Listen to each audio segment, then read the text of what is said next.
Incline tes prions. Tendre Père, nous te sommes reconnaissants pour ta grâce, reconnaissants pour ta bonté. Merci pour le souffle que tu as voulu renouveler dans notre vie aujourd'hui. Merci Père de gloire pour ta grâce. Merci pour tes faveurs. Merci pour tes bontés multiples. Merci pour ta protection, pour ta main puissante dans nos vies. Merci plus, ô Père de gloire, pour ta lumière. Merci pour le sang de notre Seigneur Jésus-Christ qui a coulé à la croix pour nous. Merci Père de gloire pour la rédemption que tu as obtenue pour nous une fois pour toutes. Merci Père de gloire pour la grâce que tu nous donnes de marcher en toi et de demeurer en toi. Merci Dieu de gloire de pouvoir chaque jour, chaque fois, ô Dieu de gloire, par ta grâce à notre marche, à notre protection et à tout ce dont nous avons besoin pour te suivre. Que l'honneur, la gloire, la magnificence, la puissance soient jamais pour toi, maintenant et au siècle des siècles. Et que le peuple de Dieu dise Amen. Amen. Veuillez vous saluer les uns les autres, les unes les autres. Levez-vous, vous saluez quelqu'un, vous dites que je t'aime.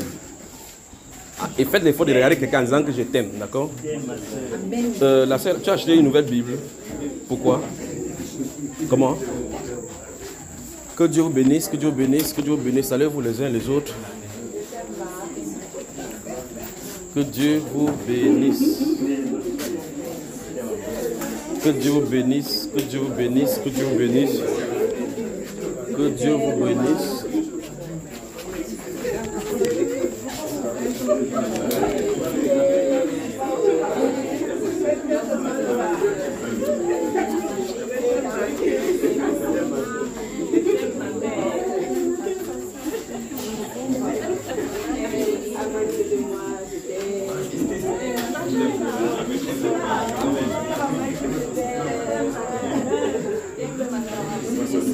Que c'est tout.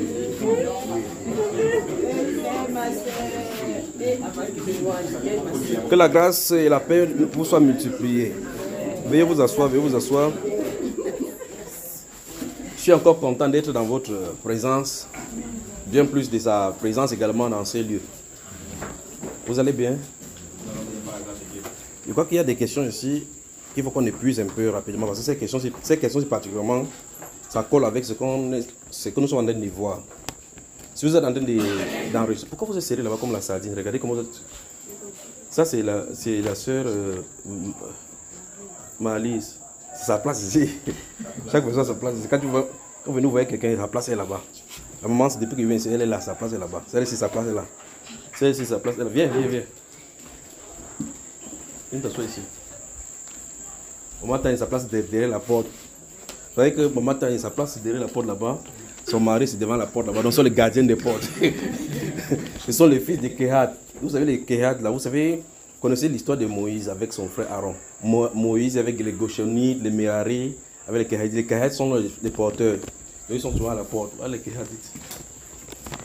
Pour ma mère, alors, moi, Véronique, c'est incontestable, cela. Mais pourquoi quand vous venez, vous allez vous asseoir là-bas? En tout cas, vous pensez que quand les gens vont venir, ils vont s'asseoir ici devant, c'est ça? Très bien, que Dieu vous bénisse. Si vous voulez enregistrer, mettez ici et faites-en bon usage. En attendant qu'on se rencontre pour la deuxième nuit de guerre,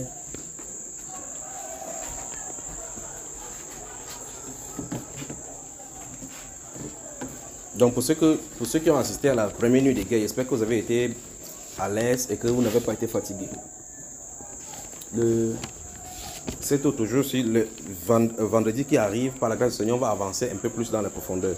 Et au fur et à mesure, vous allez remarquer que vos domaines spirituels vont changer, vos caractéristiques de prière vont changer, le domaine de la vie spirituelle va changer. Même votre entourage va changer. Parce que quand vous allez regarder maintenant les gens, vous ne regardez plus de la même façon. Et quand les gens vont vous regarder, ils vont voir que quelque chose ne va pas. D'accord? On peut commencer l'enseignement. C'est mis en mode avion déjà. Merci beaucoup. Alors, que Dieu vous bénisse. Que Dieu vous bénisse. J'ai pris véritablement que ce que le Seigneur veut que nous comprenions ce soir, c'est que le cœur soit véritablement ouvert et bien scellé pour comprendre cela. D'accord?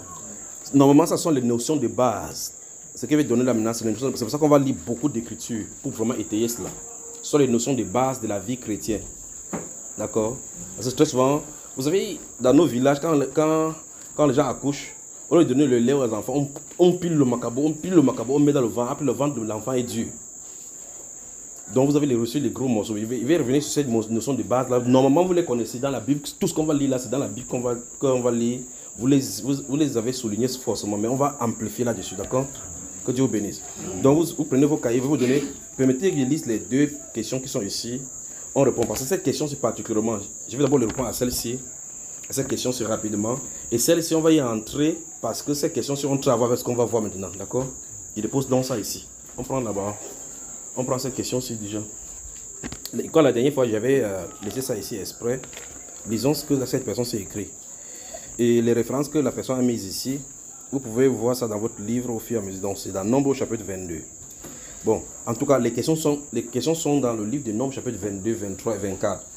Et dans ce livre de Nombres, vous remarquez que c'est dans le séjour des enfants d'Israël, lorsqu'ils sont sortis de l'Égypte, dans ces confrontations, particulièrement, il est question de la zone où ils vont se livrer aux immoralités sexuelles et à l'idolâtrie, et puis ils vont se lever pour se divertir. Et Balaam et Balak vont faire surface.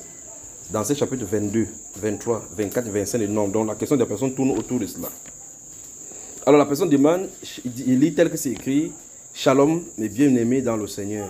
Nombre 22, 23, 24. Question. Nombre 22, verset 6. Un homme de Dieu, donc la référence est mise là-bas. Nombre chapitre 22, verset 6. Un homme de Dieu peut-il bénir ou maudire si cela ne vient-il pas de Dieu? Je veux dire, peut-il le faire de lui-même? Très bien. Très bonne question. Ça, c'est la première question, d'accord? Donc, la personne veut savoir si... Lisez Nombre chapitre 22, verset 6. Qu'est-ce que ça dit, frère Hervé? Il est écrit, « Viens, je te prie, maudis-moi ce peuple, car il est plus puissant que moi. » Très bien.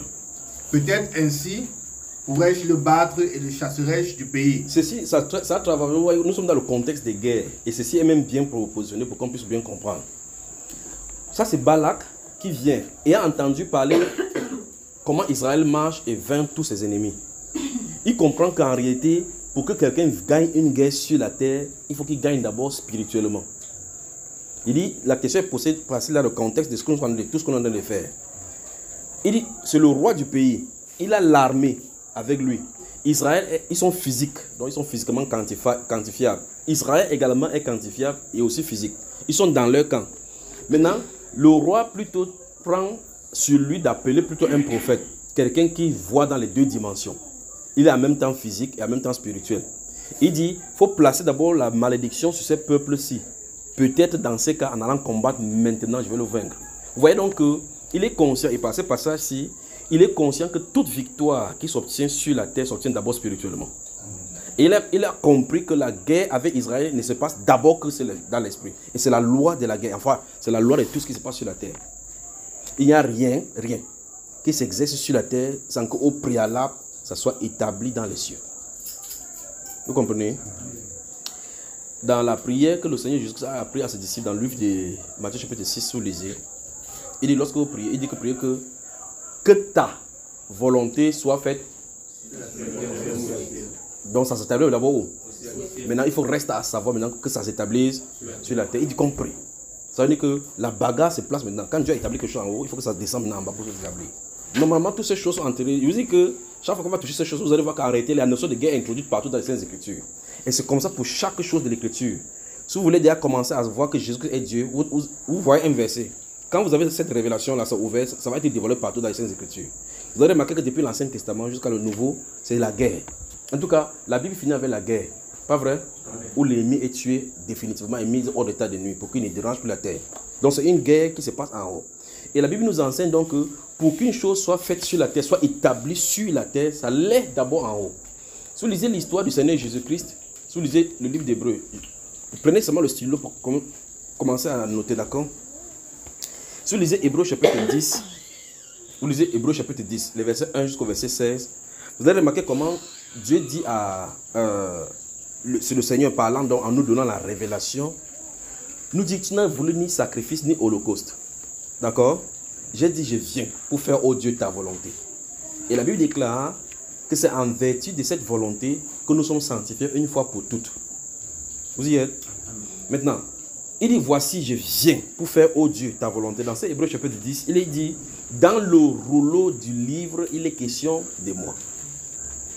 Maintenant, ça veut dire que quand on roule le rouleau, parce que c'est vous, chez nous, nous avons les livres qu'on ouvre comme ça.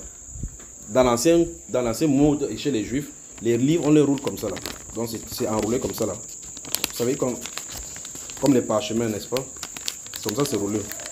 Et dans ces Hébreux chapitre 10, il est dit, dans le rouleau du livre, il est question de moi. Donc quand vous lisez le livre, en réalité, on parle du Seigneur Jésus. Comme on va voir dans plusieurs versets maintenant. J'espère que vos visages ne vont pas me permettre. On va lire assez d'écritures aujourd'hui. Et on va y revenir. D'accord? Ce n'est pas précis. C'est pour ça que je suis venu tôt pour qu'on essaie d'entrer dans ces profondeurs-là. Donc dans ces Hébreux chapitre 10, il dit, dans le rouleau, vous remarquez que dans ces versets-là, c'est entre parenthèses. Dans le rouleau du livre, il est question de moi. Donc si vous lisez, on parle du bouc. On parle de l'agneau. On a de parler comme ça de Jésus. D'accord? Tout à l'heure, quand on va lire le psaume 97 là, et le psaume 8, verset 7, on va voir tout cela dedans. Donc, il dit, dans le rouleau du livre, il est question de moi. Donc, malgré que Dieu parlait de bouc, de ceci, en réalité, il a laissé référer aux choses du ciel, d'en haut, parlant de Jésus. Maintenant, parlant de Jésus, il est en train de vouloir montrer tout simplement l'image sur la terre qu'au ciel, voici ce que le ciel désire. Mais il y a un temps marqué que ça doit s'accomplir sur la terre. Vous voyez, c'est quand ça s'est réalisé, lorsque les temps ont été accomplis, Dieu a envoyé. Vous voyez, lorsque les temps ont été accomplis, le moment a été accompli, il envoie sur la terre pour que ça se réalise. De la même façon, il est écrit qu'il y a un temps où l'enlèvement doit avoir lieu. Les noces doivent avoir lieu, pas vrai? Il dit personne ne connaît ni le jour, ni même les anges du ciel, mais le Père seul. C'est le jour où le Père a se fixé de sa propre autorité. Quand le temps va arriver, quand les trucs sont accomplis en haut, pape, il vient sur la terre. Alors, il y a un temps marqué pour chacune des choses sur la terre. Et s'il y a un temps marqué, donc, et c'est là, je ne sais pas comment il va expliquer ceci avec le langage pour qu'on puisse bien comprendre.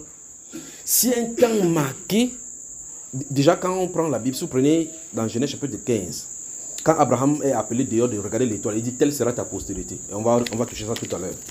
Quand il dit telle sera ta postérité, il a vu tous les enfants concernant ses postérités. N'est-ce pas? Bon, quand il dit à Abraham que regarde, compte les étoiles, si tu peux le compter.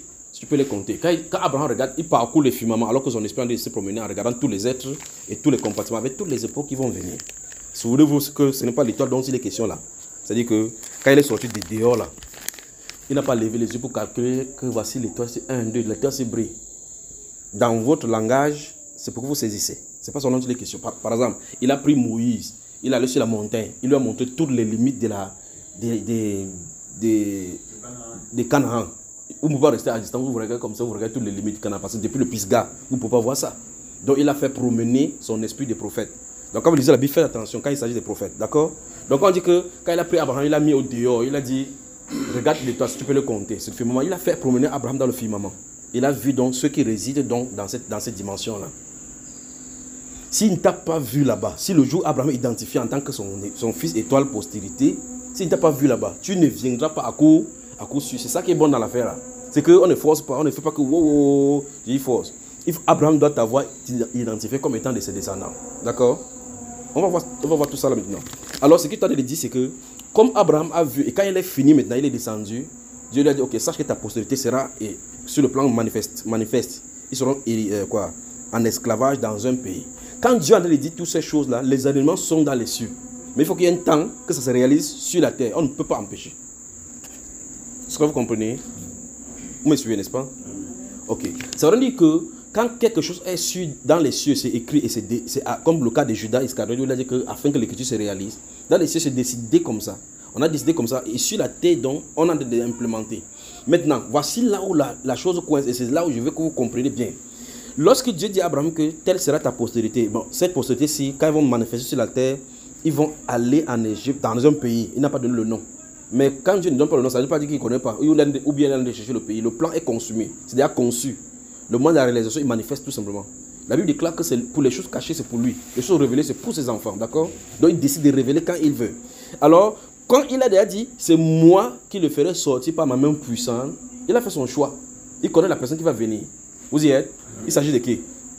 C'est parce que vous lisez maintenant Moïse. Mais le problème, c'est qu'il le connaît depuis le haut. De toute façon, il lui a dit que je ne te connais pas ton nom. Ce n'est pas le nom Moïse qui le connaît. D'accord? Maintenant, il cherche sur la terre. Quand il a fait comme ça, là, il faut qu'il cherche sur la terre comment il va envoyer Moïse. Parce que souvenez-vous que Moïse est au ciel avant qu'il vienne sur la terre. Vous croyez ça? Très bien. Dans ce cas, s'il est dans le ciel, sur la terre, il faut qu'on cherche le papa de Moïse et Jochebed. Vous comprenez? C'est-à-dire que dans l'arrangement du ciel, il faut que l'arrière-grand-père de Moïse soit là. L'arrière-grand-père de Moïse soit là. Du côté de sa mère, du côté de son père, on les connaît tous. Tout ce qu'ils font sur la terre, c'est pour que plus tard, ils accouchent un enfant, que l'enfant va accoucher tel enfant. Les deux vont se rencontrer dans le champ, elle va sourire, on va dire je t'aime, moi aussi, je t'aime aussi. Je t'aime, je vais t'épouser. Tu vois en place ça? Et puis le but, c'est Moïse qu'on a déchiché au milieu. Donc on trace la sémence, on prédestine donc la lignée. Et puis on place dans le firmament.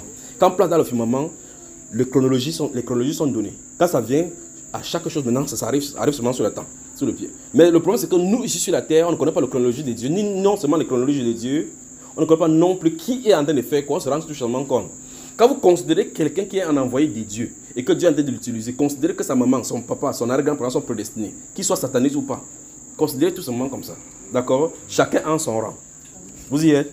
Très bien. Cela dit, cette personne se dit donc, est-ce que, d'après Nombre chapitre 22, je tente de vouloir glisser là-dessus parce que c'est dit ici clairement par rapport au combat spirituel. Que je voulais vous montrer tout simplement que la bataille, tout ce qui se passe sur la terre sont déjà d'abord, il est bien dit tout au sens propre.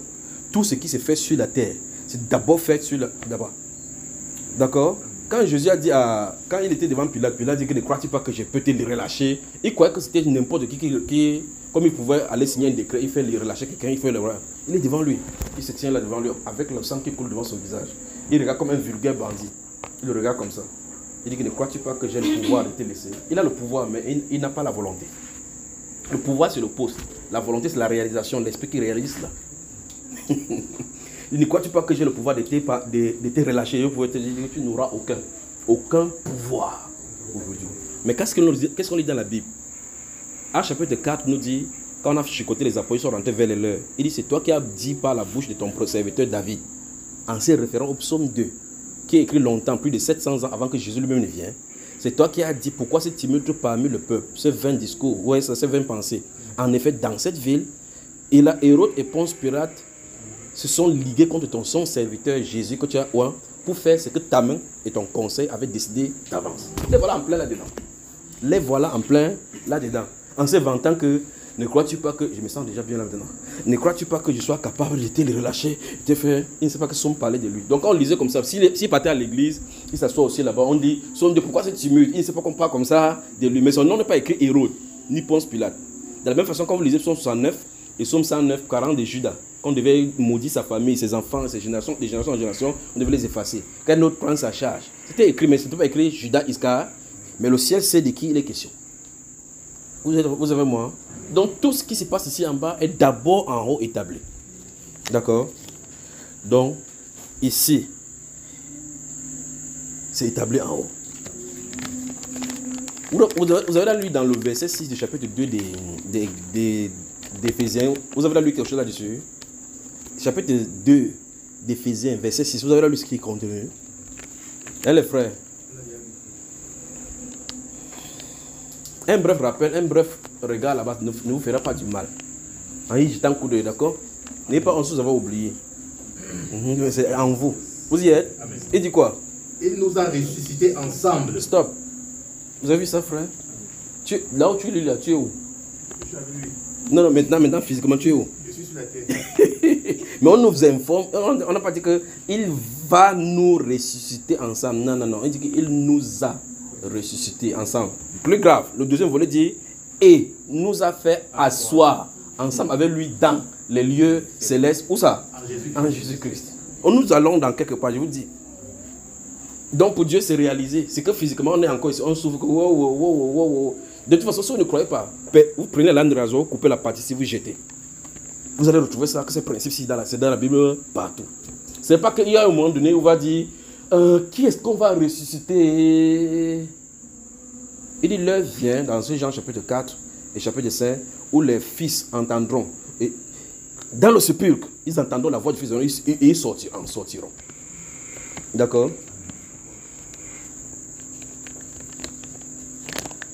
Maintenant, de dire maintenant que quelqu'un dit que, oh Seigneur, est-ce que tu serais sauvé un jour? Est-ce que je vais faire comme ça? Vous perdez votre temps. Les noms sont écrits depuis avant la fondation. D'abord, même quand vous voyez même déjà ces principes-là, les noms sont écrits avant la fondation. Ça veut dire qu'avant qu'il ne dise que la lumière soit, il a écrit les noms de ceux qui sont sauvés. Vous allez faire comment maintenant? Que écris mon nom, Seigneur, vous saurez ça, n'est-ce pas? Écris mon nom. Écris mon nom. Quand il faut comme ça, le bateau va être... Je dis, n'entends pas mon nom, Seigneur, écris mon nom.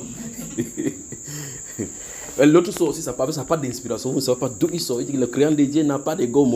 Ou bien ils prennent ça ou Dieu seul sait. Ou bien après avoir écrit comme ça, là, il dit le crayon de Dieu n'a pas de gomme. En tout temps, Dieu lui dit à lui que c'est celui qui a péché contre moi que j'ai fait. Pour quelqu'un dit que le crayon de Dieu a une longue gomme. Ça efface n'importe quel encre. Il dit le crayon de Dieu n'a pas de gomme. Et l'argent chante sur la terre. Vous comprenez donc que ce sont l'esprit antichrist qui les inspire. Parce que c'est le Saint-Esprit qui vous inspire, ça vous inspire selon la volonté de Dieu, conformément aux Écritures. Vous y êtes? Donc dans ces Éphésiens chapitre 2, verset 6, il dit il nous a ressuscités ensemble. Donc quand Jésus sortait, il est sorti avec tous ceux qui doivent à partir. Donc vous remarquez que le problème est résolu. Donc maintenant on est sur le plan d'accomplissement. On a accompli pour que le jour de la résurrection, dit tel que c'est accompli dans l'esprit, se manifeste. Donc on attend la manifestation. Je crois que une fois ici, j'avais prêché sur les réalités non encore accomplies. C'est réel, mais ce n'est pas encore accompli. Vous vous souvenez de ça? Très bien. C'est donc pour cela que quand on comprend toutes ces choses-ci, en tout cas quand on va entrer en plein dans notre droit de guerre, de guerrier, vous allez voir toutes ces choses, le pourquoi nous sommes en train de faire ces choses-ci maintenant. Alors cette personne-ci, donc, lisant le livre des Nombres, chapitre 22, verset 6, nous voyons clairement comment Balak appelle Balaam de venir maudire ce peuple-là afin qu'il puisse le vaincre. Gardez-vous à l'esprit pour vous les intercesseurs et pour tous ceux qui vont prier maintenant. Gardez-vous à l'esprit donc que d'après ces paroles de l'Écriture, la victoire est obtenue d'abord spirituellement. C'est ce qu'on est en train de voir. Et c'était la bataille même de ce chapitre-là. Oh, merci Père. Que Dieu bénisse la personne qui a posé cette question-ci. Et vous remarquez que la dernière fois, j'ai pris ça, je l'ai déposé parce que ça ne donnait pas avec ce que je voulais faire. Maintenant, ça emboîte là véritablement. On va voir dans ce chapitre-ci, justement, dans cette vidéo du nombre, comment il n'a pas pu vaincre jusqu'à ce qu'il voie la faille. Comment faire pour que les gens tombent, effectivement, et que la bataille soit vaincue sur la terre. Vous voyez? Donc c'est pour ça que je viens de parler de qu'on ferme les failles d'abord avant d'entrer en guerre. Et vous remarquez que c'est ces failles-là que, quand Balaam va regarder, il va leur permettre de faire ces choses-là. Pas la victoire est là, la peste entre. Donc en tout cas, nous, Dieu nous a montré clairement cela, qu'on ferme d'abord et qu'on aille dans la bataille. D'accord? Maintenant, la question de la personne, c'est est-ce qu'un homme de Dieu peut-il maudire ou bénir quelqu'un? Oui, il peut le faire. De lui-même, ça pose un problème maintenant. Donc, parce que quand on parle de l'homme de Dieu, j'aimerais bien prendre ceci pour... la personne dit, Nombre chapitre 22, verset 6 dit, un homme de Dieu peut-il bénir ou maudire si cela ne vient-il pas de Dieu? Je veux dire, peut-il le faire de lui-même? Alors, la personne a mis entre parenthèses. Donc, la question est très bien positionnée. Alors, un homme de Dieu, c'est pour ça que je vais qu'on souligne le caractère de l'homme de Dieu. Selon la Bible, à mon Dieu de 1 Timothée qui voulait référer par rapport à cette dimension, par rapport à l'esprit, l'homme de Dieu, c'est un prophète. Parce qu'on voit n'importe qui, on dit que homme de Dieu, homme de Dieu. On peut voir un pasteur dire que homme de Dieu, bonjour. Tu vois un évangéliste, tu dis homme de Dieu, bonjour. Mais en réalité, au sens biblique, spirituel, le terme, un homme de Dieu, c'est un porte-parole du Seigneur. Ça dit, c'est un prophète. C'est le qualificatif d'un prophète. D'accord? Donc maintenant, je relis le nom. Un prophète peut-il bénir ou maudire si cela ne vient-il pas de Dieu? C'est pour ça qu'il dit que je m'arrête donc là-bas pour poser le problématique sur la personne qui est censée agir l'acte. Prenons dans le livre, dans le contexte de Nombres chapitre 22, verset 6. Qui est-ce que Balak a appelé? Balaam. Très bien. Balaam, lui, il est qui? C'est un prophète. Et s'il y a un authentique prophète dans les Saintes Écritures, c'est Balaam. C'est un authentique prophète dans la Bible. N'allez pas croire ce que les prédicateurs disent aujourd'hui, que c'est un faux prophète là. C'est un véritable prophète. Mais il n'est pas le prophète de l'alliance. C'est ça la chose, c'est la seule différence. Il est prophète suscité dans un peuple, Madian. Et vous remarquez très bien, c'est le cousin d'Israël. D'accord? Donc ce sont les frères. Mais le peuple de l'alliance, c'est le peuple... Parce qu'il est de la dimension de Moïse de l'autre côté. Parce que ce que Moïse offrait de l'autre côté, c'est ce qu'il offrait de l'autre côté là. Madian, c'est... Vous remarquez bien, les enfants d'Abraham, vous allez voir que parmi eux, il y a Madian. Pas vrai, mes frères? Amen. Très bien. Donc c'est un prophète, pas un faux prophète. N'allez jamais dire que Balaam est un faux prophète. Il n'y a pas de faux prophète. Fils Bézor n'est pas un faux prophète. C'est un prophète authentique. C'est celui qui se prosterne les yeux sourds. Il se prosterne les yeux sourds. Quand il met à genoux, il sait comment déclencher sa part. Élisée, quand ça ne va pas, Élisée dit, jouez-moi un peu de la musique là. D'accord? Balaam ne joue pas de musique. Il fait ça, bam, les oracles descendent. Et si vous voulez savoir, il a prophétisé jusqu'à ce qu'il a prophétisé même sur Jésus. Pas vrai? Il a parlé du Shiloh, non? Il a parlé jusqu'à le sceptre ne s'éloignera pas de Jacob. Voilà. Maintenant, considérons maintenant la personne qui prophétise. On considère donc. C'est pour ça que j'aimerais bien quelques secondes m'étayer. Quand il s'agit de prophètes. Vous connaissez l'histoire des... Vous connaissez l'histoire de deux rois concernant Naaman, n'est-ce pas? Vous connaissez l'histoire de Naaman? Vous pouvez noter ça dans le livre des 2 Rois, chapitre 4, d'accord? Dans 2 Rois, chapitre 4, ça se trouve là-bas. Notez donc, écrivez sur 2 Rois, chapitre 4 et 1 Corinthiens, chapitre 14. Je vais vous dire quelque chose concernant ces passages-là, pour répondre à ces questions. Vous y êtes? Chapitre 5 de 2 Rois, merci. 2 Rois, chapitre 5 et 1 Corinthiens, mettez-les côte à côte. 1 Corinthiens, chapitre 14. Je convoque ces passages-là parce que la personne a posé la question, est-ce que l'homme de Dieu, c'est-à-dire le prophète, peut-il le faire? Et c'est pour ça que je vais donc m'étayer pour que vous saisissiez de quoi il est question, d'accord? Maintenant, vous avez moi. Hein? Lorsque vous lisez ce que le prophète Élisée fait, il prend seulement son cas parce que c'est identique pour tous les prophètes. Lorsque vous lisez l'histoire de Géasi, quand Naaman est venu, le Syrien est venu se laver avec la lèpre, vous connaissez l'histoire des brosseurs rapidement, vous connaissez cela. Et puis il en est parti. Remarquez qu'il a apporté des présents que l'homme de Dieu n'a pas pris. Et quand il est parti, Géasi dit que mince, à ce rythme, si on va rester pauvre dans le ministère, il a dit à Élisée que j'arrive, et il est passé par derrière, coupé d'un mapan comme ça, là, aller trouver là-bas. Pendant que le cortège est en parti, il se rend compte qu'il y a quelqu'un qui a découru comme ça derrière. Il dit, mais c'est quoi? Il dit, faites arrêter le char. Il fait venir, il dit, c'est quoi? Il dit, dès que tu es quitté comme ça, il y a des invités qui sont venus à la maison et mon maître a dit que, pardon, 2 habits de rechange avec 2 talents. Il dit, oh, c'est pas. Il a serré ça dans les 2 habits, 2 sacs. Le gars est rentré avec. Il a envoyé même les porteurs pour qu'on porte pour le. Arrivé là-bas, après, il a dit que non, laissez ici. Je vais m'occuper de ça, rentrer. Maintenant, c'est la conversation entre l'homme de Dieu et Géasi qui est intéressant après cet acte. D'accord? Je suis en train de répondre à la question qui est posée. Quand il vient, l'homme de Dieu pose la question, où étais-tu, Géasi? Il a dit, hey, moi, je ne suis allé ni à gauche, ni à droite. Géasi, vous parlez de Géasi. À un moment donné, on va y revenir. Qu'est-ce que le prophète lui a répondu? Mon esprit ne t'a pas quitté lorsque cet homme a quitté son chat pour venir vers toi.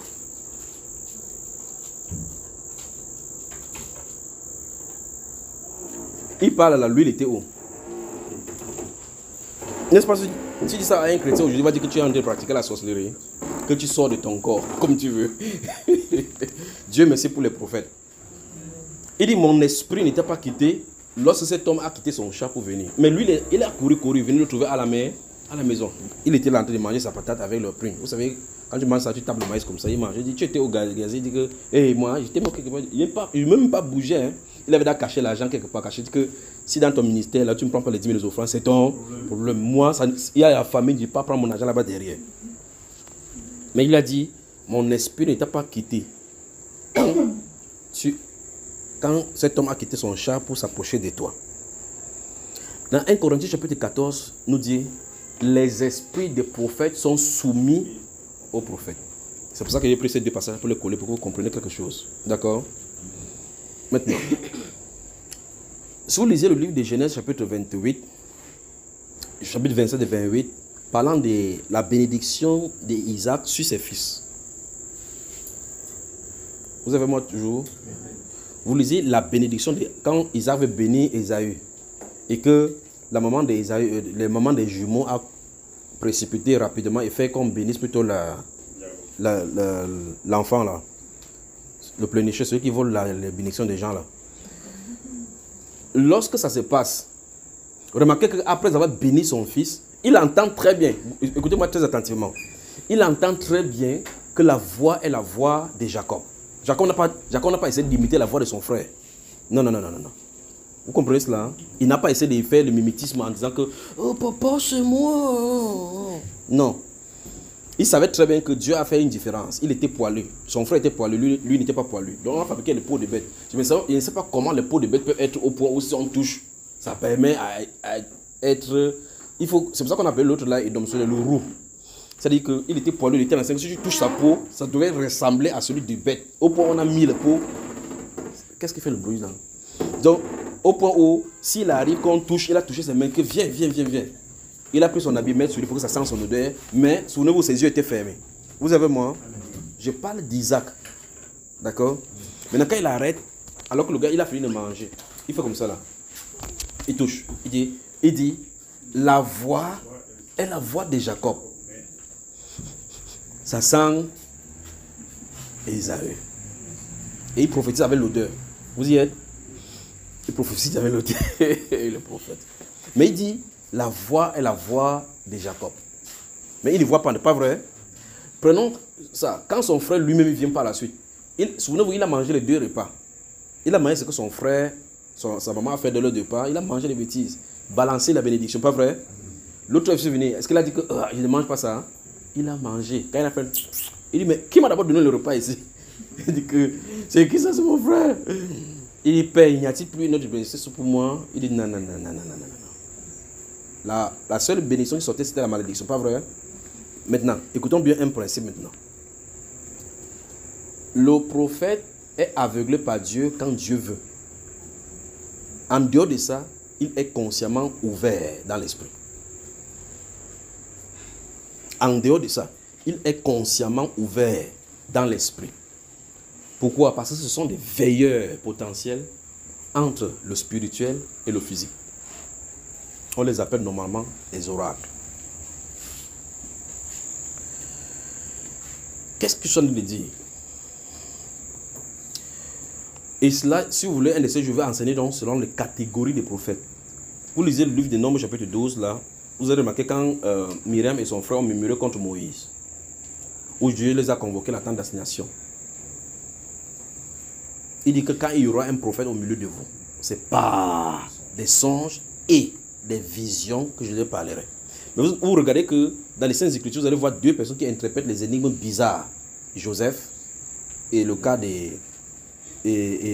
Daniel. Pour Daniel, c'est encore davantage compliqué. Vous remarquez ça? En dehors de lui, pour Daniel, Jérémie ne fait pas cela.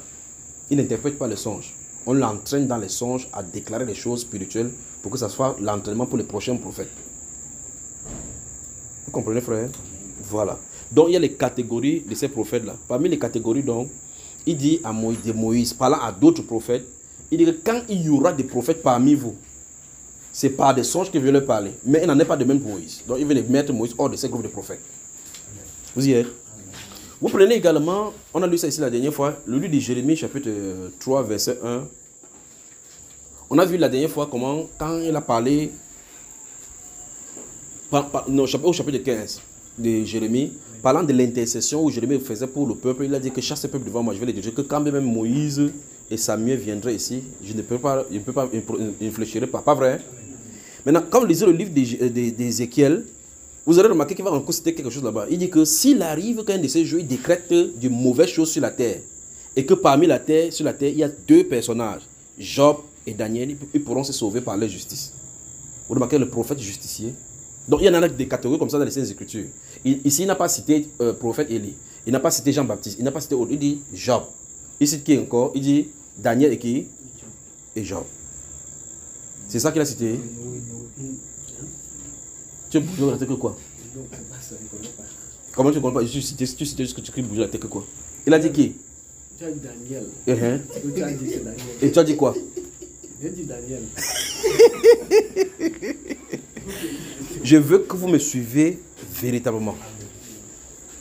Il dit donc que s'il y a deux personnes, s'il y a un décret qui fait sur la terre pour détruire la terre à cause du péché, il y a ces deux personnes sur la terre, ils seront leur âme par leur justice. Là, c'était qui et qui? Maintenant, je te pose la question. Moi, je ne me rappelle pas du verset. Ok. Non, on n'a pas demandé le verset. Il dit que les personnes. Il cite qui? Dieu cite qui dans sa référence? La référence du prophète juste. Quelle année il cite? Il cite qui? Il cite qui, mon cher? Job et Noé. Tu vois cela? Job et Noé. Tu vois? Parce que ce sont des prédicateurs de justice. Quand vous regardez l'histoire de Noé, donc vous voyez effectivement que c'est quelqu'un qui est pur dans une relation un peu perverse. Vous regardez Job, vous remarquez que c'est quelqu'un qui vit malgré qu'il y a n'importe quoi, les injustices qui se mettent sur la terre, malgré sa richesse, il ne se compromet pas. D'accord? Il se vante même devant Satan qu'il est intègre, juste se détournant du mal. Pas vrai? Très bien. Donc, mais c'est Dieu qui donne la référence comme ça là. Mais remarquez très bien que dans toutes ces catégories, il y a un qui sort de l'eau, qui dépasse tous les autres prophètes, mais qui est silencieux. On l'appelle Enoch. On dit, lui, il marcha avec Dieu. Et il était tellement dans la présence de Dieu que Dieu ne pouvait pas le permettre de mourir. Il fut enlevé, sans voir la mort. Vous imaginez ça?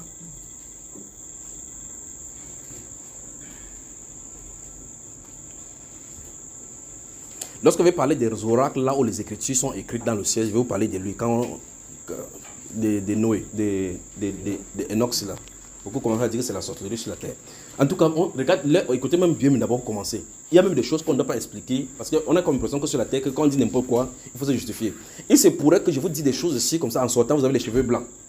Donc maintenant, vous allez entrer dans une dimension que quand si ça vous choque, vous allez devant Dieu. Il ne va pas vous justifier que non. Oui, c'est parce que, non. Le moment de Cajolo est arrivé. Vous remarquez que, quand il disait tout à l'heure que Élisa dit, mon esprit n'était pas encore, n'était pas loin de toi quand cet homme est arrivé. S'il dit quelque chose ici, il ne dit pas que voici par exemple le prophète vous avez commencé à dire que c'est la sorcellerie. Je m'en fous maintenant que quelqu'un dit que c'est la sorcellerie. Je ne justifie pas. Vous partez chercher dans l'écriture, vous trouvez cela là-bas. Parce que n'importe quoi, maintenant on va se justifier. N'importe quoi, il faut se justifier. Maintenant vous devez lire les écritures. Alors le point donc que je voulais vous faire comprendre, c'est que, sauf si Dieu aveugle le prophète, il a consciemment son esprit ouvert de façon constante entre les deux dimensions. Mais selon les catégories donc des gens de cet héritage des prophètes-ci. C'est-à-dire que c'est catégorie par catégorie. Vous suivez? Et c'est pour ça qu'il a pris ce nombre-là où Dieu dit que quand il y aura un prophète au milieu de vous, c'est par des songes qu'il veut le parler, dans une vision. Mais il n'en est pas ainsi de mon serviteur Moïse. Il voit une représentation de Dieu, il parle comme sans énigme. Parce qu'il voit une représentation de Dieu. Ce n'est pas Moïse qui a décidé de faire comme ça, c'est Dieu qui a décidé de le mettre dans cet office-là. Et de l'autre côté, ce n'est pas les autres qui ont décidé de le mettre. Quand vous voyez Daniel expliquer les songes, ce n'est pas lui qui a décidé. Il est là pour cela. Parce que Dieu l'a choisi comme ça. Parce que dans le ciel, si vous voulez... Bon, maintenant, écoutez, maintenant, j'explique. Au ciel, il y a une catégorie de prophètes. Si tu as été sorti de ce que Dieu pour envoyer sur la terre, les gens qui te forment là-bas sont les gens qui sont hérités de la Bible ici. Écoutez-moi bien maintenant. Bon, je vais commencer à lancer donc maintenant. Écoutez bien. Si vous êtes sorti de l'école d'Élie en haut, vous allez avoir la haine contre l'esprit de Jézabel sur la terre. Quand vous sortez par là-bas, c'est cet esprit qui vous anime, vous allez manifester ça sur la terre. Si vous sortez du côté de Moïse, sur la... bon, prenons l'autre Daniel. Alors, vous allez avoir la facilité de comprendre les énigmes et les songes. C'est lui qui forme les gens là-bas. Les personnages que vous voyez dans les Saintes Écritures sont des formateurs en haut. Bien, je crois que c'est bien comme ça. C'est bien compris, non? Maintenant, parlant donc de cela, regardons le prophète Jacob et voyons quand il veut bénir Israël. Lui, il est aveugle. Il s'approche, il a à peu près 140 ans, plus de 140 ans. Il amène Manassé et on demande à Joseph d'amener Ephraïm et Manassé. Il est placé sur les genoux. Le monsieur là, Joseph, son fils, porte sur les genoux. Lui, il est aveugle. Il ne voit pas. Le monsieur pense un enfant du côté droit, un enfant du côté gauche. Donc lui, il est en face de lui. Au lieu de tendre la main droite qui symbolise la place de l'autorité et mettre sur l'enfant qui est premier-né, il place plutôt, pour ça, voici Joseph ici. Mais voici ici Jacob. Il a mis son premier nez sur son pied gauche, donc du côté droit de Jacob. Il a mis son deuxième nez sur le pied droit, donc du côté gauche de Jacob. Jacob, au lieu de faire comme ça, la mettre ça sur la tête, il dit qu'il amène les bénis comme ça. Il est aveugle, il ne voit pas près de tout. Il fait comme ça. La main droite va sur le petit. Comme ça, sa main est croisée. Joseph, la Bible déclare que Joseph vit avec des plaisirs que son père a géré ici. Maintenant, Joseph, lui, c'est qui? Un prophète. Mais il est dans une autre catégorie. Son père est dans une autre catégorie. Lui-même qui a été béni dans l'autre, son père aussi a été dans une autre. On dit dans notre écriture qu'il fait réunir à ses pères. Chacun entre là-bas dedans. Très bien. Maintenant, lorsqu'il met la main comme ça pour bénir, il voit que sa main est croisée. Joseph essaie d'avoir. Il n'a pas. Bon, lui, il a dit que celui-ci est aveugle. C'est pour ça qu'il a de mettre la main droite sur le plus petit. Il enlève comme ça. Il dit non. Il ne dit pas ainsi. Il dit que je le sais. Je le sais. Comment il sait, étant aveugle, que le petit n'est pas ici? Vous voyez cela? Dans l'esprit, il sait ce qui a laissé passer. Vous avez moi? Très bien. Maintenant, c'est Jacob-ci, son enfant, ce qu'on appelle Joseph, qui avait été vendu. Je viens de faire le revient. Quand il avait été vendu par ses frères, Dieu a fermé ses yeux sans lui dire pourquoi. Vous remarquez ça? Le voici qui est aveugle. Quand on est devant lui, on a fait quelque chose comme ça là. Il croise la main pour mettre. Physiquement, il ne voit pas le plus petit, le plus grand, mais sa main va sur le plus petit. Le main gauche va comme ça. Où est-ce là? Son frère, son fils dit, hey, il enlève. Le grand, il va ici, il dit, non, je connais. Je connais que le grand est ici. Mais la bénédiction du plus grand va aller là-bas. Pour dire quoi? Les juifs qui avaient la prééminence vont d'abord perdre la bénédiction, ça va aller sur l'église qui est le petit frère. Au travers de la croix. Donc, ce n'est pas la croix. La bénédiction vient au travers de la croix. Voilà ce qu'il prophétisait. Il fallait qu'il fasse ça pour que Israël puisse comprendre. Et remarquez que Israël, Joseph qui est là-bas, qui se tient en tant qu'Israël, est surpris du fait que la bénédiction en est d'aller sur le plus petit. Amen. Très bien. Alors, je dis donc que si on rentre avec ce Jacob-là, quand un jour il a envoyé son fils là, Joseph, à qui il avait donné le manteau de prophète, que va regarder ses frères. Vous voyez que même l'envoyé était un problème. Parce qu'il y a des 10 frères là-bas, qui sont les colosses. Il dit qu'il va regarder si quelque chose les est arrivé. Bon, si ce n'est pas arrivé, lui il est seul. Si ça a dépassé 10 personnes, une personne va faire quoi? Encore un enfant. Pas vrai, frère? Amen. Vous comprenez que c'est Dieu qui en a envoyé pour qu'il puisse entrer dans sa mission. Maintenant, quand il parle là-bas, on vient nous raconter que, oh, voici le manteau. Avec tout le mensonge qui a eu lieu. Avec tout le mensonge, on dit, regarde un peu pour voir si c'est le manteau de son fils. Ils avaient tué le sang, le haine de brebis là-bas, mangé le corps et mis le sang. Après avoir brûlé le corps, ils ont mangé les bêtises, ils ont mis le sang là-bas. Il voit un peu sur son fils. La Bible déclare que quand il a vu que c'est le manteau de son fils, il a pleuré. Pas vrai, frère? Amen. Quand il pleure, où est l'esprit du prophète? Oui, Dieu ne voulait pas qu'il interfère dans le plan à cause de l'amour physique qu'il a pour son fils. Il a fermé la porte. C'est pour ça que je vous ai dit que, en dehors que Dieu ferme de façon expresse les yeux du prophète, il a constamment les yeux ouverts. C'est ça que je suis en train de dire. Parce que s'il savait que son fils était là, il ne devait pas avoir l'amour. Tout ce qui devait se passer, il devait descendre en Égypte le chercher. Tu fais quoi en Égypte? Viens ici. Quand c'est pas Jacob, il bagarre. Vous avez de quoi? Vous avez vu comment il a bagarré avec l'ange? Parce que l'ange lui a dit que s'il ne laisse pas partir le gars, s'il ne met pas le gars, il ne va pas me laisser, non pas? Il devait venir taper. Bon, le voilà maintenant, il dit, quand on est venu encore, on a découvert. Remarquez bien que la fois que Joseph s'est révélé à ses frères, il a dit que faites monter mon père. Dès qu'on vient lui dire, Dieu lui dit que descend en Égypte, il va te faire, c'est Joseph qui a te fermé les yeux. Donc Dieu est resté en haut comme ça, un vieux souffleur sur la terre, il ne dit absolument rien. Il dit, va d'en haut, tu prends haut, mon âme nous loue le Seigneur. Il dit, oui, loue-moi bien sur la terre, mais il ne dit pas que là où son fils se trouve. Parce que s'il lui dit, ça va compromettre son plan. Il faut faire attention avec le Seigneur. Il fait comme il veut. C'est Élisée dont je suis en train de parler. C'est Élisée dont je suis en train de parler. J'ai cité tout précédemment, où il a dit que son esprit n'avait pas quitté le char. L'autre, vous savez l'histoire de la femme à qui il a donné l'enfant. Voilà. Dans Tsunamite, quoi bien c'est elle. Vous remarquez que quand la femme va finir par avoir l'enfant, un jour elle va mourir de pomme, il va mourir, pas vrai? La femme va dire que il n'a pas demandé cet enfant-ci. Le type de la femme est senti. Son mari a dit que ça va bien, il dit tout va bien. Les chanteurs disent que tout va bien, tu vas bien. Il a porté l'enfant, mettre sur le cheval. Allez, allons là-bas. Quand il fait quand il les a vus là-bas, il a dit que danger. Que la femme s'y vient, la façon qu'il vient, ça ne sent pas bon. La façon qu'il est en train de voir la chose, ça ne sent pas bon. C'est la personne qui a dit que mon esprit ne t'a pas quitté quand l'homme est vers toi, quand l'homme a quitté son chat pour venir vers toi. Maintenant, il envoie Géasi. Il dit que va d'abord vers la femme, parce que tout va bien. Vous voyez ça, frère? Je ne lui ai pas montré. Il lui a dit clairement que, enfin là-bas au moins, il a dit clairement que l'Éternel ne m'a pas dit ce qui se passe. Parce qu'en réalité, si un être humain peut connaître tout sur la terre à tout moment, il n'a pas besoin de Dieu. Il est Dieu. Dieu se réserve le droit de cacher ce qu'il veut. Et se réserve le droit de révéler quand il veut. Très bien. J'espère que c'est compris. Cela dit, à cet instant-ci, il faut faire la différence. Ou bien encore, il y a une limite très fine qu'il faut observer par rapport à la question de la personne qui a posé ici. Posant la question, est-ce qu'un homme de Dieu peut maudire de lui-même? Le problème, c'est que basculer entre l'homme prophète et le prophète, il ne faut même pas une seconde. Vous avez moi? Amen. Très bien. Il dit basculer entre le prophète et l'homme prophète, il ne faut même pas une seconde. Juste là. Et puis vous entendez la même voix de parler. Et puis quelque chose dont il a une autre dimension. Maintenant, je donne un exemple pour vous saisir. Si vous lisez 1 Roi chapitre 13, l'histoire du jeune prophète et du vieux prophète. Dieu envoie le jeune prophète aller faire quelque chose. Il lui donne les interdits qu'il ne doit pas faire. Vous vous souvenez de cette histoire, n'est-ce pas? Et puis quand il finit son histoire, il prophétise sur Jéroboam et tout le tout qui devait arriver. Il veut rentrer, il est rencontré en route par un vieux prophète. Oh, ses fils sont venus raconter, oh, il y a un homme qui a fait ça, il a fait ça, son ministère était grand jusqu'à, il a fait ça, boum, quelqu'un est tombé, la main est sèche, boum, boum, boum. Il dit, merde, dans mon ministère, dans mon zone de commandement, Dieu ne lui parlait plus, parce que c'était compromis. Dieu ne lui parlait plus. Mais c'était un prophète, parce qu'un prophète reste un prophète. Il ne peut pas ne plus être un prophète. Il ne peut pas non plus être un faux prophète. Un vrai prophète ne peut pas devenir un faux. Pas qu'un faux va devenir un vrai. Jamais. Les deux semences vont comme ça. Alors, lorsqu'il entend ça, il scelle, il court, il va trouver par quel chemin il est passé. On dit c'est pas là-bas. On lui a dit ne passe pas par le chemin de retour. Et ne mange pas là où on t'a demandé de ne pas là où tu es allé prophétiser. Il vient, il dit que non, le Dieu qui t'a apparu, qui t'a dit ça m'est apparu aussi après. Il m'a dit que viens, tu manges. Bon, voici, c'est une histoire entre prophète ici, avec entre un prophète et un prophète. Maintenant, le point que je vais vous faire remarquer, c'est ceci. Quand il parlait, il mentait oui ou non?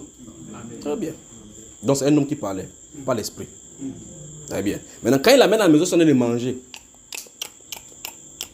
Qui a parlé maintenant? Le prophète.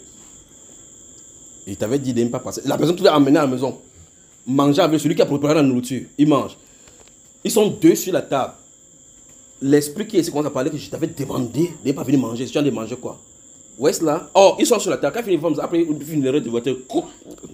Maintenant tu seras rencontré par la route, tu vas, le lion va te manger. Qui a de parler? Là, c'est la même voix qui lui a dit que viens manger, qui a de lui dire qu'on va te tuer maintenant là. Donc il faut faire attention, d'accord? Regardez Actes Apôtres chapitre 5 concernant Anani et Saphira. Vous avez déjà dit ça c'est plusieurs fois. Quand Pierre disait que bonjour, tonton Anani a dit bonjour, c'était Pierre. Est-ce à ces sommes-ci que vous avez vendues, ce n'était plus Pierre, c'est le Saint-Esprit. D'accord? Mais le problème, c'est que c'est la voix. Vous regardez chapitre 13, quand Paul en est de parler avec, devant le proconsul. Vous y êtes? Élie Maza ici. Pendant qu'il parlait, Jésus-Christ est la pierre angulaire rejetée par les Juifs. Le salut est chez les païens. Si vous croyez, il était là, il faisait ses chimabulus, il fait le mouchoir devient le pigeon devient ceci. Lorsque Paul se trouvait à un moment donné devant, ce n'était plus Paul. Il est fils du diable. Quand il commence à fils du diable, ce n'est plus la même voix qu'il parlait tout à l'heure. C'est pour ça qu'il dit qu'il y a une limite qu'il ne faut pas franchir. Alors, c'est Élisée, ce que vous allez voir, dont je parlais plusieurs fois. Il va être de monter un jour, il était fatigué, les enfants sont sortis. Oh, monte chauve, monte chauve. Il a dit qu'il veut monter aux parents la prochaine fois qu'ils doivent respecter le vieillard. Il les a maudits, il a étendu la main comme ça. Et puis il a amené cette chose dans l'esprit, de l'esprit sur le plan physique. Qu'est-ce qui s'est passé, frère? Je veux que vous me dites. Les ours ont mangé combien d'enfants? 42. Juste cela. Prenons le cas de Noé, qui est sorti de la vigne. Il a été le premier agriculteur de la vigne. Quand il a fini de boire. Il était sous, non? Très bien. Quand il s'est tourné là-bas, après son ivresse, il a appris que c'était qui? Cham, n'est-ce pas? Quand il a ouvert la bouche, qu'est-ce qui s'est passé? Une malédiction. Donc, l'esprit du prophète est soumis au prophète. Mais regardez comment Isaac s'exprime. Fais-moi un de ces repas. La viande, tu sais quand il mange, non, oui, pour que mon âme te bénisse. Il mange ça et te bénit. Dieu a, de façon exprès, donné des portions dans le ciel pour les prophètes de les distribuer quand ils veulent. Vous entendez ce qu'il a dit là? Dieu a, de façon exprès, donné aux prophètes des héritages qu'ils doivent distribuer. C'est-à-dire que si tu es dans ton... C'est un peu comme par exemple, voilà. Sur le plan physique, sur la terre, on dit ici, quand vous nommez quelque part, on dit article 2, les intéressés auront droit aux avantages de toute nature prévus par la réglementation. Les prophètes, ça, c'est dans l'envoi des prophètes, il y a ça. Il peut décider de te donner quelque chose. Et quand il décide de te donner, parce qu'il est de Dieu, le ciel obtempère, parce que c'est chez lui. Vous y êtes? Très bien, j'espère que vous avez compris. Celui qui recevra un prophète en qualité de prophète recevra une récompense des prophètes. Dieu a donné aux prophètes, il le fait. Merci maman. Vous êtes avec moi? Hein? Très bien. J'espère donc que vous avez compris. Donc c'est la première. J'espère qu'on va finir vraiment aujourd'hui. On a une quarantaine de versets ici qu'on a lire. On n'a pas encore touché le sujet. Mais ces questions, il fallait qu'on ait en vêtement bien. Le prophète, sous quelle base un prophète va maudire quelqu'un? Il ne faut pas avancer en le poussant au bout. Remarquez, encore c'est Élisée ici. Lorsqu'il a envie de prophétiser sur la restauration de la vie, il y avait la vie chère dans le pays. Et il a envie de restaurer. Quelqu'un dit, c'est pour ça qu'il dit c'est limite après limite. Il faut faire vraiment attention. Si celui-là taisé, ici, arrêtez vos soupapes comme ça va. S'il attrapait sa soupape, il restait tranquille, rien ne devait lui arriver. Il dit quand l'Éternel ouvrira les fenêtres, c'est pareille chose arrivera en Israël. Dès qu'il a dit ça, c'est comme ça. Tu le verras. Mais il ne dit pas ainsi parle. Écoutez bien la chose. Et il ne dit pas ainsi parle le Seigneur. Oh, Dieu a dit que tu ne vas pas. Il se tourne. Comme il a dit ça, c'est un décret. Le ciel est derrière. Je suis derrière la parole de mes serviteurs pour les accomplir. Vous y avez moi? Hein? Donc quand il a dit comme ça, il se tourne. Quand il a dit comme ça, le type peut avoir entendu comme une parole qu'on a sortie comme ça. Mais ça va s'accomplir. Vous y êtes?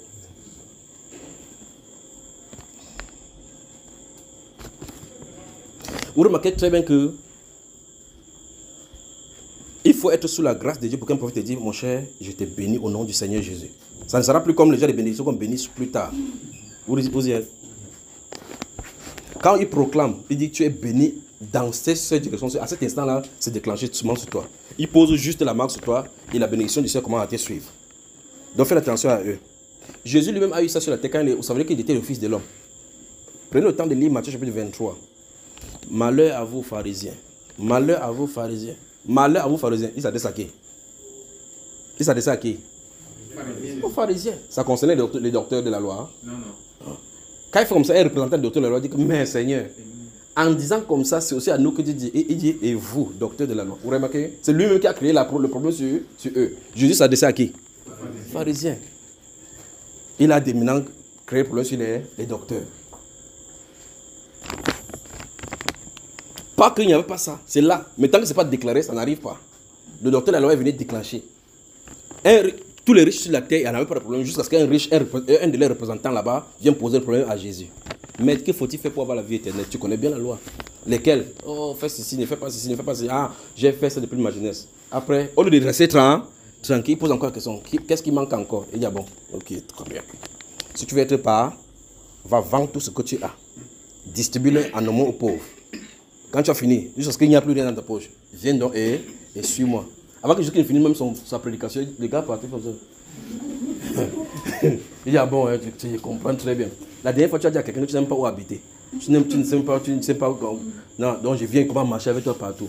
Il est parti. Est-ce que Jésus l'a appelé pour lui demander que, s'il te plaît, c'est parce que... Ouais, les gens aiment maintenant, aujourd'hui, là, les gens aiment tellement les gens plus que Dieu. Quand Jésus prêche, ça ne te plaît pas, tu commences à partir. Regarde, il fait comme ça. Il te voit, tu pars, jusqu'à ce que tu disparais. Il dit, voilà, bien fait pour lui. Quand il part comme ça, là, il reste tranquille. Après, les autres sont là. Ils se tournent, quand ils te regardent, ils disent, vous-même aussi, vous ne partez pas. Partez alors. Mais aujourd'hui, nous, on préserve ce match. S'il vous plaît, ne partez pas. Ouais, il faut que j'explique très bien pourquoi tu comprends que c'était biblique ce qu'il disait. Je vais lâcher les morceaux cette fois-ci, je vous le dis au nom de Jésus. Si ça, vous avalez, ça cale, et si ça cale, c'est quelqu'un qui veut partir, qui parle. Ceux qui vont avaler, vont avaler. Donc, quand Jésus se tient là-bas, il parle. Quand il parle là, et puis le riche rentre de partir, l'eau voilà qui est venu créer problème à un riche. Même les gens, les disciples voient ce monsieur, c'est important, ils voient comment il est bien frère, comment il dit, mince. Il dit, Seigneur, il dit, il sera difficile à un riche. Là, il a sorti des décrets sur les riches. Comme il a dit ça, tous les riches ont des problèmes. À cause du seul riche de la Bible là. Avant ça, vous avez vu, on avait demandé quelque chose à un riche dans la Bible? Non. Très bien. Donc, en réalité, le prophète, il faut faire attention. Ne vous mettez pas sous. Maintenant, ne provoquez pas le prophète pour recevoir la malédiction. Parce qu'il peut dire quelque chose et ça marche sur votre avenir. Maintenant, de l'autre côté, provoquez-le pour votre bénédiction. Parce qu'en tout cas, personne n'aime la malédiction. Même les gens qui font le faux, même les satanistes, là, ils n'aiment pas le faux. Quand on va commencer la guerre, vous allez voir. En tout cas, vous savez, si un bandit vous agresse, que vous donnez-moi votre téléphone, vous voyez quand ils font, non? Quand vous les prenez pour brûler, vous voyez ce qu'ils font? Ils ne font plus la gueule qu'ils faisaient là. Ils font quoi? Que pitié. Après, tu le vois son visage, tu dis non, ouais, peut-être l'enfant n'a rien fait, alors que c'est un tueur. Son couteau, il lime ça dans tous les côtés, ça se déglosse comme ça coupe seulement la chair. C'est pour dire que quoi? Même ceux qui font du mal veulent du bien. Même ceux qui font du mal là, ils veulent du bien. Ils n'aiment pas le mal. Parce que si tu appuies sur lui, ça va lui faire mal. C'est parce qu'ils ont quitté tout simplement le principe, fais à autrui ce que tu voudras qu'on te fasse, à cause d'un esprit. Donc, personne ne voudra la malédiction. Point quelqu'un dit que, comme tu ne veux pas la malédiction, d'un prophète, provoque donc la bénédiction. Vous voyez la femme dont on a parlé là, comment elle a provoqué? C'est ça que je viens de dire. Je crois qu'il a expliqué ça plusieurs fois. La femme, il parle de reste sur Élisée. Élisée venait chaque jour, il passait par là-bas. Est-ce qu'il avait demandé quelque chose? C'est sa femme qui répond. Il dit à son mari que, je vous ai dit que les femmes, la façon que, quand il va parler des femmes cette fois-ci, avec la sensibilité de leur esprit. Le monsieur était là, quand il mange, il voit, oh, Élisée est encore venu, il est encore là, oh, l'homme de Dieu est encore venu, il mange. La femme reste comme ça, il dit que c'est pas normal. C'est un homme de Dieu, c'est un saint homme de Dieu. C'est déjà une grâce de reconnaître cela. C'est un saint homme de Dieu. Voici, il faut qu'on lui place un endroit. Quand il vient, il n'a pas besoin d'exemple. Qu'il parte d'un endroit pour se reposer. Quand il est chaque fois, il faut aller regarder le plafond comme ça. Gazi, qu'est-ce qu'on peut faire? Aïe, il me sent bien. Qu'est-ce qu'on peut faire à cette femme-ci? Gazi lui-même, c'est le monsieur Gazi qui aime prendre les trucs là. Oui, qui prend les enfants. Il dit, qu'est-ce qu'on peut faire pour cette femme-ci? Il dit que il n'a pas d'enfant, voici son mari, il est vieux. Il est en âge. Qu'est-ce qu'on peut faire? Gazi dit qu'il n'a pas de garçon. Hein. Il dit, ok, après là, il vient. Il dit, femme, l'année prochaine, je viendrai ici, tu auras un enfant que tu embrasses. Remarquez bien, remarquez très bien. Ces genre de déclarations, on n'a pas besoin de ta foi. On n'a pas dit que non, si tu crois, ça va arriver. Non. Parce que si vous disait là le contraire, la femme là ne voulait même pas. Il ne veut pas moi des problèmes, ne dit pas les problèmes. Je suis allé à les églises, ça n'a pas marché. Il ne veut pas moi. C'est pour ça que quand la foi est tombée, il dit, tu te souviens que je n'ai pas demandé les bénédictions sinon. Donc, on peut provoquer cela. Voilà, donc je crois que cette personne, si j'ai bien répondu à cela. Mais ce qui m'intéresse dans cette histoire, c'est le fait qu'on maudit pour que la victoire en suive. Ou bien la grâce, l'échec en suive. Deuxième, ça c'est le premier, là. On va s'en sortir aujourd'hui là. Nombre chapitre 22, verset 22. Pourquoi la colère de l'Éternel de Dieu s'enflamme contre l'homme de Dieu alors que l'instruction venait de Dieu? Ça c'est bien ça. Sautons ça. Un de ces jours, on va revenir dans cette autre question. Voici, c'est la première question là qui m'intéresse. Viens, maudis-moi ce peuple. Peut-être aujourd'hui la victoire. Prononce une parole. Parce que si tu prends la parole, ça va désorganiser. Imaginez comment quelqu'un est sur la terre. Voici Israël qui est réuni ici. Il suffit seulement qu'il fasse ici un hôtel. Il fait comme ça là. Il dit Israël, j'ai détruit l'autorité sur laquelle tu te trouves. Dès qu'il dit ça, quand les gens battent là-bas, on le vainc. Donc ce qu'on déclare ici, dans les cieux, ça se passe sur la terre. Gardez-vous à l'esprit, c'est Nombre chapitre 22, verset 6. Ça m'intéresse parce qu'on va y revenir, qu'on va entrer dans la guerre. D'accord? Toute autorité de moi a été donnée dans les cieux et sur la terre. Allez. Donc quand vous parlez de quelque chose en haut, nous faisons ça en haut, nous réglons ça pour vous sur la terre.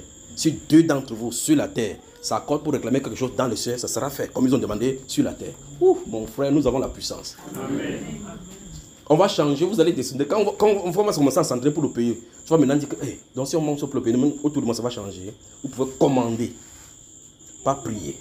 Vous pouvez commander tout autour de votre environnement.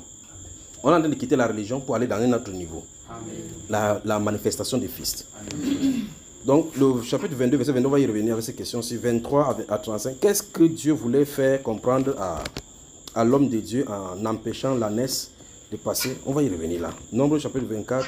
L'homme de Dieu, Balaam, avait-il reçu l'instruction de proclamer cet oracle. Voilà, que le Seigneur vous bénisse. Bon, gardons cette instruction, on va y revenir au fur et à mesure. On a épuisé la première partie. Vous y êtes? Très bien. Inclinons la tête, prions par rapport à cela. Remercions le Seigneur pour cette grâce qui nous donne de savoir.